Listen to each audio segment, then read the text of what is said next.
మహా వేడుకల నింగి నేల పసుపుమయమై పరవశించేలా అంగరంగ వైభవంగా జరుగుతున్న మహానాడు పండుగ వేళ 10 కోట్ల తెలుగు తమ్ముళ్లకు, ఆడపడుచులకు, రైతన్నలకు, శ్రమజీవులకు, దేశ విదేశాల్లో తెలుగు కీర్తి పతాకాలుగా వెలుగొందుతున్న మన బిడ్డలకు వివిధ రంగాలలో తమ ప్రజ్ఞ పాఠవంతో తెలుగు తల్లికి సాంస్కృతిక, సాంకేతిక, సాహిత్య నీరాజనమిచ్చిన కళాకారులకు, మేధావులకు, శాస్త్రజ్ఞులకు, విఘ్నులకు, ముఖ్యంగా నా పసుపు జెండాను కుండెల మీద మోస్తున్న తెలుగుదేశం కార్యకర్తలకు నా హృదయపూర్వక నమస్సుమాంజలి.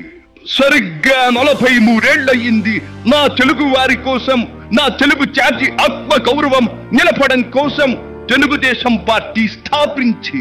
నేను స్థాపించాను అనే కన్నా పుట్టింది అనాలేము. ఎందుకంటే ఆనాడు కార్మికుడి చెమట నుంచి, కర్షకుల రక్తం నుంచి, చాడిత పీడిత ప్రజల బాధ నుంచి పుట్టింది తెలుగుదేశం. కులమత వర్గాలకు అతీతమైన నవ సమాజానికి సరైన నిర్వచనం చెప్పేందుకే తెలుగుదేశం పుట్టింది. పేదకు కనీస అవసరాలైన పూటకు పక్కెడన్నం, తన దాచుకోవడానికి పక్కా ఇల్లు, గౌరవం నిలుపుకోవడానికి ఒంటి మీద వస్త్రం, వీటితో పాటు రైతన్నల సంక్షేమం, ఆడపడుచుల అభ్యుదయం, బలహీన వర్గాలకు పాలనాధికారం, వీటిని అందించడం కోసం మొదలైన తెలుగుదేశం ప్రస్థానం ఆ తరువాత ఎన్నో మలుపులు తిరిగింది. కొత్త జగతికి, అపూర్వ ప్రగతికి పాటను వేసింది. హైదరాబాద్, సికింద్రాబాద్లకు ట్యాంకు బండతో నేను సాంస్కృతిక వారధి కడితే, ఆ తరువాత సైబరాబాద్ అనే కొత్త నగరాన్ని పుట్టించి తెలుగు నేలకు, ఆధునిక ప్రపంచానికి సాంకేతిక వారధిని కట్టించిన వాడు చంద్రబాబు. లక్షల రూపాయల జీతం గురించి ఏమారైనా కలగన్నామా? దాన్ని సాధ్యం చేసింది నా తెలుగుదేశం ప్రభుత్వమే అని చెప్పడానికి నాకు గర్వకారణంగా ఉంది.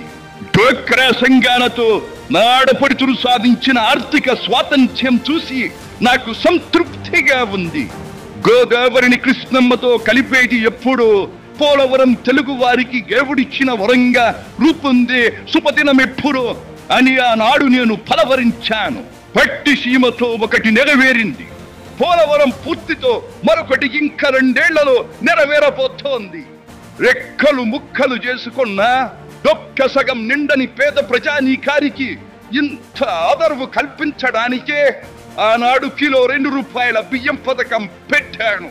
అటువంటిది P4 కార్యక్రమంతో పేదకు పేదరికం నుండి విముక్తిని కలిగించి బంగారు కుటుంబంగా తీర్చిదిద్దే చంద్రబాబు ప్రణాళిక అహో అద్భుతం, మహాద్భుతం.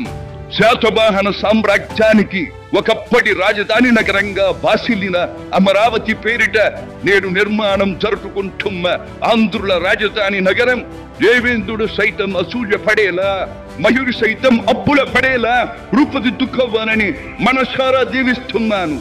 క్రమశిక్షణాపూరితమైన అభ్యుదయ సమాజ నిర్మాణ శక్తిగా యువతను మలచడం కోసం ఆనాడు నేను కలను కన్నాను.